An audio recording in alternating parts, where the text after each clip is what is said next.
지향과 개발 조직의 관점에서 설명을 드려볼게요.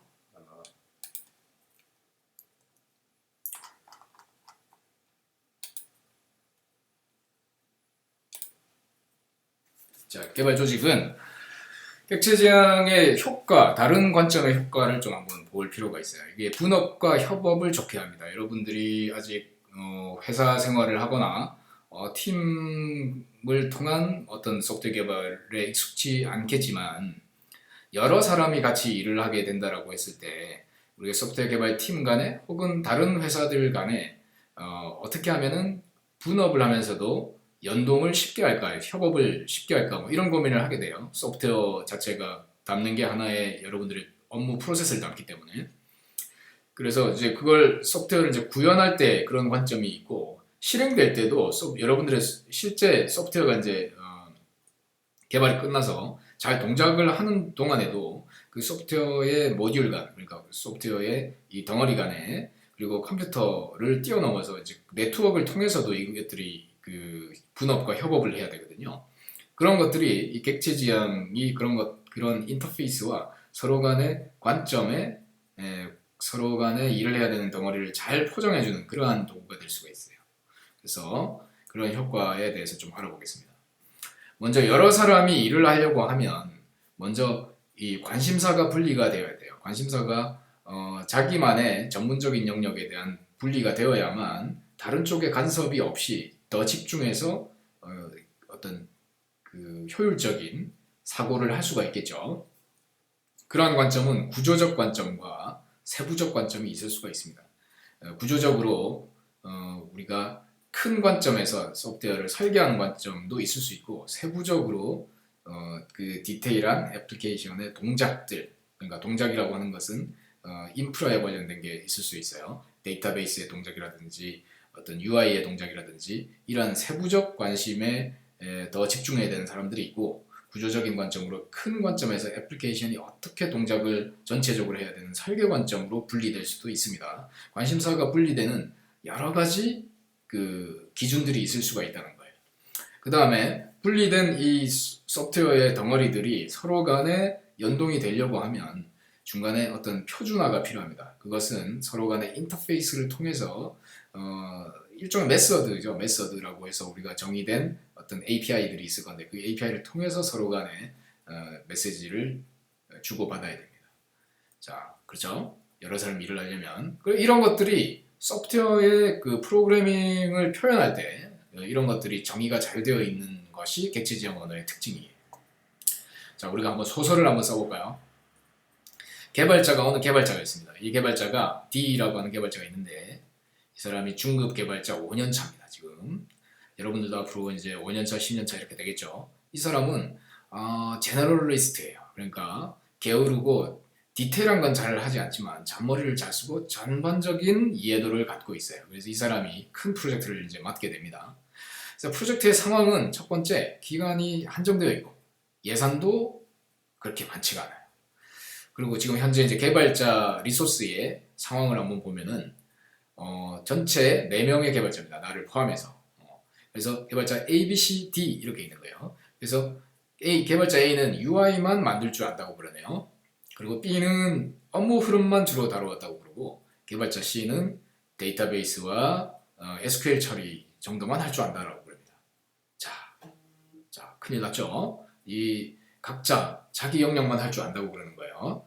자, 다행히 개발자 D는 전체 영역에 대해서 어느 정도 지식을 갖고 있고 전체 그렇다고 해서 나 혼자 다 만들 수도 없어요. 기간도 제한되어 있고 디테일한 그런 일들을 다 할 수는 없겠죠.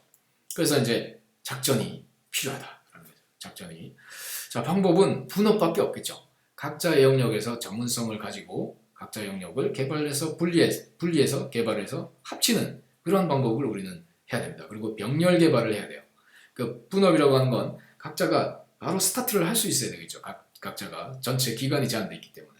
그래서 개발자 D는 베이스 클래스라고 하는 걸 만들게 됩니다. 베이스 클래스라고 하죠. 우리가 클래스라고 하는 걸 우리가 처음 들어보는 분들이 여기 계실지도 모르겠는데 클래스라고 하는 것은 하나의 개념적인 객체를 표현하는 덩어리입니다. 단위입니다. 그래서 이 클래스가 어떻게 생겼는지 좀 볼게요. 프레젠테이션이라고 하는 클래스를 먼저 정의를 했어요. 이 프레젠테이션은 이 비즈니스 로직이라고 하는 걸 참조하게끔 만들어져 있어요. 그래서 생성자라고 하는 개념이 있고, 생성자에 나는 비즈니스 로직이 꼭 필요합니다. 비즈니스 로직을 나는 받아야 됩니다. 라고 이렇게 선언이 돼 있어요. 프레젠테이션에서 이런 걸 우리가 생성자라고 부릅니다. 컨스트럭터. 그래서 내가 이렇게 생성이 돼야 됩니다. 그리고 나는 이런 비즈니스 로직을 내가 가지고 있고 그것을 내가 얻어낼 수 있습니다라고 하는 거예요. 오버라이드라고 이제 표현합니다. 오버라이드라고 하는 건 뭔가 바꿔버린다 그 뜻이에요. 뭔가 재정의를 한다. 그래서 자바에서 실제 표현할 때는 여기 골뱅이 붙이고 오버라이드라고 앞에 붙여야 됩니다. 붙이고 이렇게 do presentation이라고 하는 이 API를 나는 실제 구현을 했다. 이것의 구현체를 만들었다. 이 presentation이라고 하는 기존에 아무것도 없던 그 베이스 클래스에서 실제 화면에다가 이렇게 찍는 행위를 나는 구현을 해서 이 정의된 요구사항에 맞춰서 나는 만들어졌다라고 하는 결과가 됩니다. 그래서 어드레스 북 프레젠테이션이라고 하는 이 클래스는 이 프레젠테이션의 일종이 되면서 하나의 그 종류에 해당하면서 이 프레젠테이션의 사용법과 동일한 사용성을 제공해주게 됩니다. 그러니까 즉 여기에 이 프레젠테이션이라고 하는 프로토콜에 준수되는 그러한 하나의 애플리케이션을 만든 게 되는 거죠. 그 구현체를 만든 게 되는 거죠. 자, 그 다음에 B라고 하는 개발자는 비즈니스 로직에 대한 부분만 작성했습니다. 비즈니스 로직이 한번 저장했다가 로딩하는 그런 요 순서대로 가네요. 자, 이 부분도 마찬가지 이렇게 구현을 했습니다. 비즈니스 로직을 익스텐드 했고요. 그리고 데이터베이스를 난 넘겨받은 데이터베이스가 어떤 데이터베이스인지 난 몰라요. 이게 오라클인지 MySQL인지 나는 모르겠어요. 어찌됐든 나는 흐름이 저장했다가 로딩한다 라고 하는 그런 단순한 로직이다 라는 거예요. 그렇게 작성이 됐고, 그 다음 마지막으로 DB밖에 모르는 개발자가 있다고 볼게요. DB밖에 모르는 개발자는 지금 저장과 로드에 대해서 인서트, 셀렉트 뭐 이런 거 배워봤나요? SQL문 SQL이라고 해서 DB에 저장하거나 로딩할 때 이런 걸 씁니다. 그래서 그냥 이렇게 호출을 했다는 거예요. 그렇게 해서 나는 데이터베이스를 처리하는 디테일한 로직밖에 모르는 사람이기 때문에 DB에 SQL문 만드는 거에 대한 로직만 이렇게 나는 작성을 했다는 거예요. 다른 쪽에서 비즈니스 로직이 어떻게 생겼는지, 프레젠테이션을 위해서 UI를 어떻게 만들어야 되는지 나는 관심이 없다는 겁니다. 내 일에 집중하면 되는 거죠. 그래서 내가 한 일을 그냥 이렇게 익스텐드해서 이렇게 이 원하는 대로 개발자 D가 원했던 대로 상속체를 만들어줬습니다. 자, 이 상속체 결과들을 취합해서 우리는 무엇을 할 수 있을까요? 자, 우리는 애플리케이션을 크게 바꾸지도 않으면서 각 그 구체화된 구현체를 이렇게 엮어낼 수가 있습니다. 지금 보는 것처럼 프레젠테이션 개발자 A가 만들어 온 객체, 그리고 개발자 B가 만들어 온 객체, 개발자 C가 만들어 온 객체를 있는 그대로 기존에 대입을 시킬 수가 있어요. 기존의 프레젠테이션이라고 하는 이 변수에 어드레스 북 프레젠테이션은 그대로 대입될 수가 있습니다. 자, 이건 프레젠테이션이 아니라 프레젠테이션을 상속한 그 자식 혹은 손자겠죠. 그 자식 혹은 손자라도 이 프레젠테이션이라고 대입될 수 있다는 거예요. 왜 그러냐면 이것은 상속체이기 때문에. 상속체라는 것은 사용 방법이 같을 거라는 겁니다. 그 사용 방법은 뭐냐? do presentation이라고 호출하면 그것을 받아들일 거라는 암시가 들어있다는 거예요. 그렇기 때문에 컴파일러에서 우리의 그 자바 컴파일러에서는 요 부분을 문제없이 허용시켜줍니다. 그것을 우리가 다이나믹 바인딩이라고 부릅니다.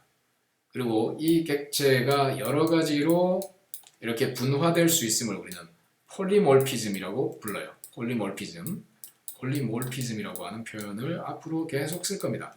그래서 이 폴리몰피즘이라고 하는 것이 이 중요한 그 객체 지향 언어의 중요한 개념 중에 하나예요. 그리고 이 어드레스 북 프레젠테이션 내에 생성제의 필수값으로 들어온 비즈니스 로직이라고 하는 것도 이렇게 상속된 객체를 집어넣을 수 있는 거예요.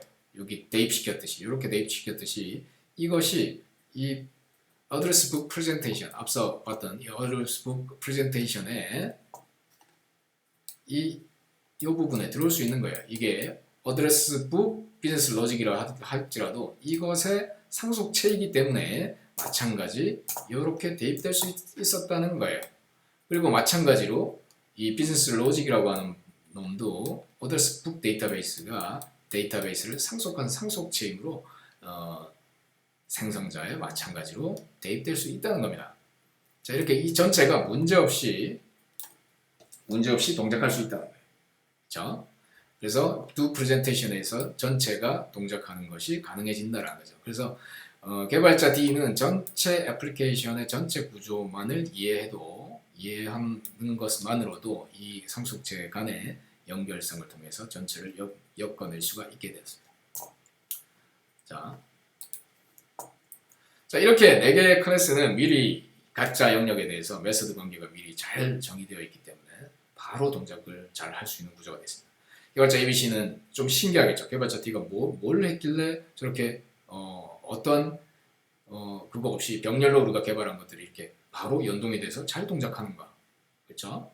그래서 각자 영역에서 병렬로 우리가 빠르게 개발을 해서 이렇게 가는 것을 우리가 separation of concerns가 가능하도록 우리가 애플리케이션들의 어떤 인터페이스를 정의할 수 있는 효과를 준다. 그게 이제 객체지향 언어가 가진 아까 보았던 클래스 개념, 그리고 상속체, 폴리모피즘 이런 것들이 있기 때문에 가능하다는 거예요.